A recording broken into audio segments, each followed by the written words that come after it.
On a day when Muslims across the globe honored the spirit of sacrifice, a debate at Harvard brought that very spirit to life, unexpectedly and profoundly.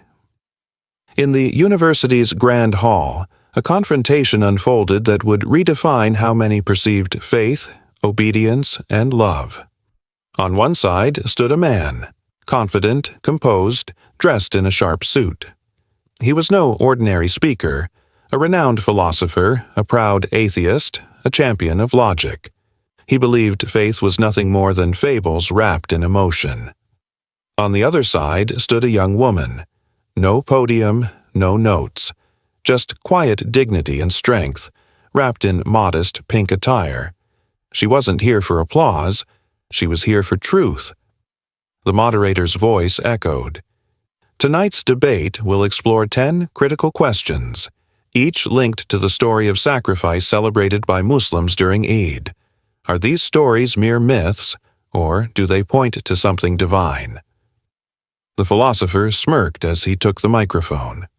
"Let's begin with a story that has long puzzled thinkers like myself," he said.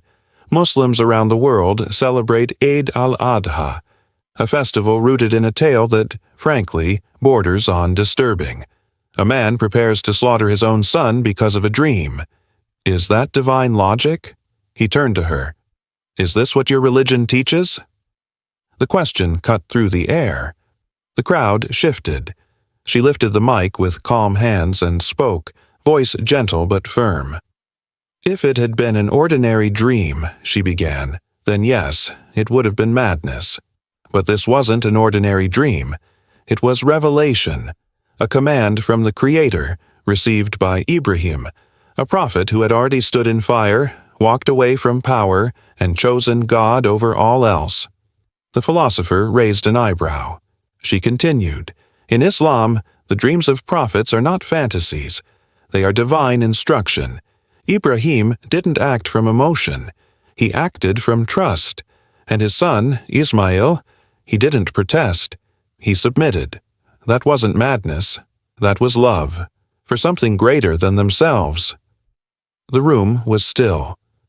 Have you ever loved someone so deeply, she asked, looking directly at him, that you were willing to give them up? Not for loss, but for a higher purpose? That's not cruelty. That's sacrifice. Some students nodded. The philosopher countered quickly.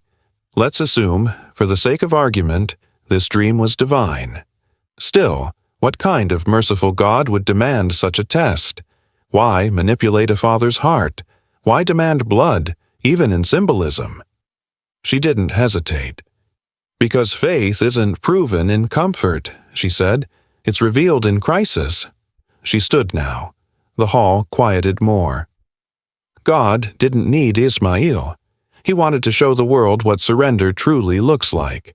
This wasn't about taking a life. It was about offering one. It was about love, about returning to the giver what he gave. She paused. And when Ibrahim lifted the knife, God stopped him. Not because he changed his mind, but because he never wanted the child. He wanted the proof of love, and he received it. Stillness. Then the philosopher leaned forward again. Fine, let's go deeper. The same prophet waited 84 years for a son, and then left him and his mother in the middle of a barren desert. No explanation, no protection. That's not devotion. That's abandonment. She turned to the audience. If a doctor gives bitter medicine, do we call it cruelty or cure? If a soldier leaves his family to protect his country, is he heartless or brave? She paced. Ibrahim didn't abandon his family. He entrusted them to the one who never fails. And what did God do? From that barren land came Zamzam. From that child came prophets. From that moment came a legacy that millions reenact every year during Hajj. Her voice softened. This wasn't abandonment. It was divine choreography. The philosopher scoffed. A plan that involves leaving a baby in the desert? She didn't flinch. Have you read what happened next? She asked. He didn't answer. Then don't judge the middle of the story until you've read its end. A student clapped. Others followed. The philosopher seemed unsettled but pressed on. Let's talk about the mother, Hagar, sitting in the desert with an infant, running frantically. You call that faith? I call that desperation. This time her tone changed. She didn't sit quietly, she said. She questioned. She cried.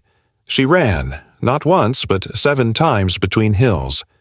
She looked at the crowd. Submission doesn't mean silence. It means trusting after doing all you can.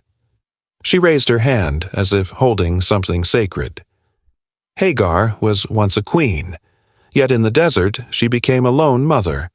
But today, kings and scholars follow in her footsteps during Hajj. Her pain became a path. Her desperation became ritual. She turned to the philosopher. Does your logic create legacy? He was quiet. The moderator didn't interrupt. No one moved. The air was thick, not with tension, but revelation. He shifted again. So now we have a man willing to kill his son and a woman sprinting in panic, all in the name of God. But answer me plainly. If God is merciful, why test like this? Why not create people good from the start? She stepped forward. Imagine a world with no pain, no loss, no trials, she said. Would love mean anything? Would sincerity survive? Would anyone grow? She walked slowly. A child learns love not from candy, but discipline. A soldier earns rank not in sleep, but in struggle. A seed becomes a tree not in comfort, but in storms. She looked directly at him. If we were created perfect, with no choices, no struggle, we'd be robots, not believers. He tried to interrupt, but she raised her hand gently. Ibrahim, Hagar, Ismail, their trials weren't punishments, they were refinement. Fire doesn't destroy gold, it purifies it. She faced the audience. And what did their sacrifices give us? Legacy, identity, faith, rituals. Eid doesn't celebrate blood, it celebrates surrender. It asks, what will you give up for the one who gave you everything? Applause, this time louder. The philosopher wasn't finished. So, he said, you're saying leaving your wife and son in a deadly desert is noble? She smiled. If a husband says to his wife, this isn't my will, it's God's command, and the wife replies, then I trust him, is that abandonment, or is that unity in faith? She turned to the audience. From that desert came Mecca. From that thirst came Zamzam. From that test came the Kaaba. Do you see cruelty? I see legacy. She walked to the stage edge. Behind her, the screen lit up with a black and white image of rocky hills. Hagar didn't wait. She ran 7 times, in burning heat, alone, crying, hoping. She pointed. She was a woman, once enslaved, now honored. Every Hajj, millions walk in her footsteps. Men, women, rich, poor. She raised her hand again. Because Allah honored her pain. Now her voice trembled, not with fear, but conviction. You call it cruelty. I call it a crown. Applause again. Stronger. The philosopher exhaled. If God meant to give them water, he challenged, why not just do it immediately? Why make her suffer? She paused, then smiled. Because water wasn't the only thing he wanted to give. The hall stilled. He wanted to give us a lesson. If the water had come instantly, it would be a miracle. But after her effort, it became a model. She raised a finger. Islam doesn't teach lazy faith. It teaches effort and prayer. You don't just sit, you strive, you run, you cry. And then, Allah's mercy comes. She gestured around. That's what every believer learns on Safa and Marwa. You do your part. Allah does the rest. Then came her final words, quiet but thunderous. Zamzam didn't just quench thirst. It quenched the doubt of every soul that has ever wondered, does Allah see my pain? Silence, then a single clap, then another, then the hall rose, a standing ovation. The philosopher sat frozen. No smirk. Just thought. The moderator leaned into the mic, voice almost reverent.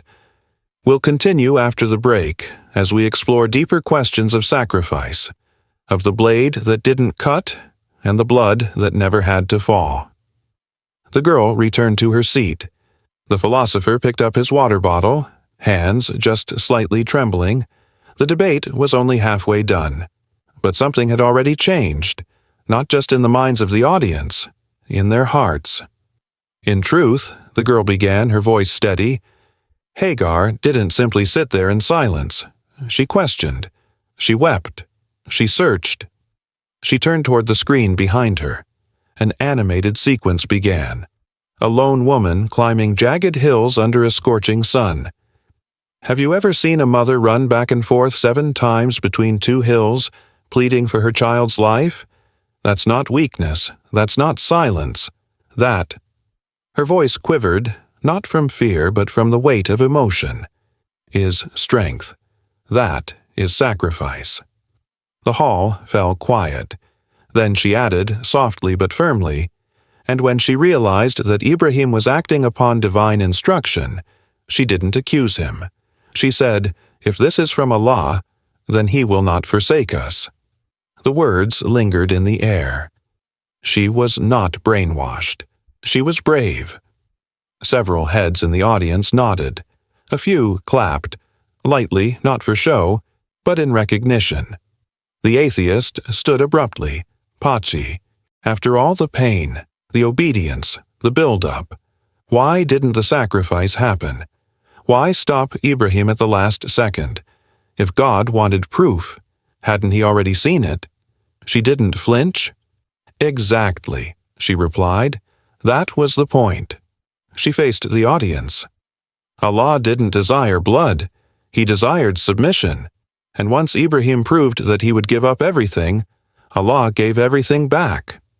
She walked to center stage. Ismail was never meant to die.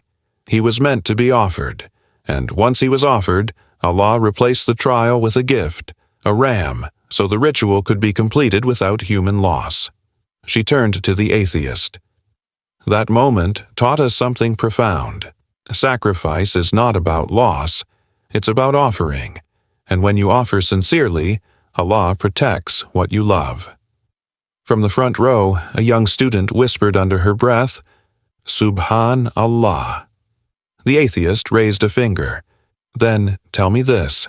What about today? People claim all kinds of dreams and revelations. Would you accept someone now saying, I saw a dream. God told me to sacrifice my child? She answered instantly. Number, absolutely not. She stepped closer. That's the difference between prophets and everyone else.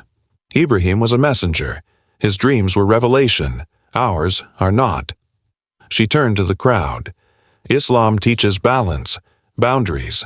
After the final prophet, Muhammad, peace be upon him, no one receives divine instruction through dreams. We live by revelation, not imagination. A moment passed. Her words hung heavy. The atheist tilted his head. So, all this legacy, all this pain, was it just for one family? The girl shook her head gently. Number, it was for all of humanity. She opened her hands. Ibrahim's sacrifice was not merely a personal act. It became a universal symbol for every nation in every generation. That's why Jews, Christians, and Muslims all honor him. The screen behind her shifted once again. Pilgrims from every corner of the globe appeared, walking together around the Kaaba. This, she said pointing, is the global legacy of one man's faith. The moderator leaned in. And with that, he announced, we enter the final phase, perhaps the most personal and certainly the most difficult. Does sacrifice still make sense in a world ruled by reason? The girl returned to her seat, serene, composed. The atheist rubbed his forehead. The atmosphere in the hall shifted. It wasn't combative anymore. It was reflective. No whispers, no note-taking. Phones stayed in pockets. For the first time, the silence felt sacred. The moderator turned to the crowd. We now enter the most relevant phase of this discussion. In a world driven by science and reason, does the story of sacrifice still hold meaning, or is it merely a relic of ancient emotion? He looked back at the stage. The atheist stood again, calmer now, less dismissive, more analytical. "You've spoken of symbolism, legacy, emotion," he said to her. "But we live in an age of logic, of AI, of scientific progress. Do you seriously expect people to relate to a tale of dreams, knives, and desert obedience?" The girl rose slowly. "I don't expect them to relate," she said. "I invite them to rediscover." She walked forward. "You're right. We've achieved wonders. Satellites orbit space. DNA is decoded. But let me ask, if science has solved everything, why are depression and anxiety at their highest? Why do we have everything and still feel nothing?" Silence. Because logic alone cannot satisfy the soul, and sacrifice, real, intentional, heartfelt sacrifice, is not a relic. It is a reminder of what it means to be human. The atheist gave a slight smile. "Let's talk logic, then. You believe a man was ready to kill his son, and you call that faith? I call that dangerous obedience. What if someone else copies it? Doesn't this promote blind submission over critical thought?" She nodded. "That's a valid question." She looked around. "But here's what you missed. Ibrahim didn't act blindly. He didn't rush. He was tested step by step. He didn't say, 'I'm going to kill my son.' He said, 'I saw in a dream that I must sacrifice you. Tell me what you think.'" She held up a finger. Even in that moment, he consulted his son, and the son said, "Do as you are commanded." That is not blind obedience. That is shared faith, rooted in trust. The atheist scoffed. "Still, sacrificing animals every year? Isn't that barbaric? Haven't we evolved? Why not just donate money or do good deeds? Why the blood?" She answered without pause. "Because actions shape hearts, not just intentions." She moved toward him. "We live in a digital age of hashtags and hollow slogans. People say what they don't mean. They post sympathy but avoid sacrifice. Yet real change comes from giving. Time, wealth, effort. That's not barbaric. That's bravery." He paused, then asked more quietly, "So you're saying this entire ritual is for the soul, not for God?" She smiled. "Yes, it's for us. God is beyond need, but we are not. We need reminders. We need Hari, Nanai.